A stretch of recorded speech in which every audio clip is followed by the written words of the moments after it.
सक्षम police times, news 112, सक्षम जनतेचा आवाज।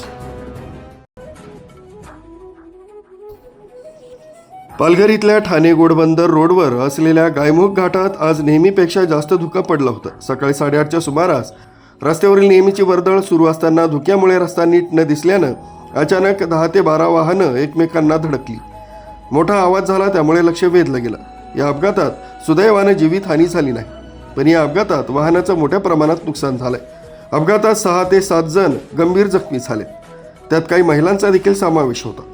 घोडबंदर पोलिसांनी या घटनेची नोंद घेतली।